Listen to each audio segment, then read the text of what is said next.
मतदारसंघात परिवर्तन होणे ही काळाची गरज। जनतेनं काम करण्याची संधी द्यावी, त्या संधीचं सोनं करणार। लोकसेवक संजय अण्णा क्षीरसागर यांचं वक्तव्य। मोहोळ शहरासह मतदारसंघातील अनेक विकासात्मक प्रश्न सोडवण्यासाठी जनतेनं एकदा काम करण्याची संधी द्यावी, त्या संधीचं सोनं करणार असल्याचं राष्ट्रवादी काँग्रेस शरद पवार पक्षाचे नेते लोकसेवक संजय अण्णा क्षीरसागर यांनी सांगितलंय। मोहोळ तालुक्यातील वाळूज येथे कार्यकर्त्यांच्या गाठी भेटी घेण्यासाठी आले असता ते बोलत होते।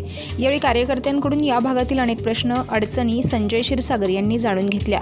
यावेळी पुढे बोलताना क्षीरसागर म्हणाले की लोकसभा निवडणुकीत सोलापूर मतदारसंघात जसं परिवर्तन झालं तसंच परिवर्तन आगामी काळात होणाऱ्या विधानसभा निवडणुकीत होणं काळाची गरज असून मोहोळ येथे राष्ट्रवादी काँग्रेस शरदचंद्र पवार पक्षाच्या वतीनं घेण्यात आलेल्या शिवस्वराज्य यात्रेच्या माध्यमातून जनतेनं मोठ्या संख्येनं सहभागी होऊन महाविकास आघाडीचा उमेदवार विजयी होणार असल्याचा संदेश दिला असल्याचं सांगितलंय। यावेळी सतीश पाटील, रामराजे मोटे, प्रसन्न पाटील, मारुती डोलारी, प्रकाश मोटे, अमोल मोटे, सर्जेराव गायकवाड, अभिजित खंदारे, महेश धुमाळ, दिलीप धावणे, विनोद धावणे आदी उपस्थित होते।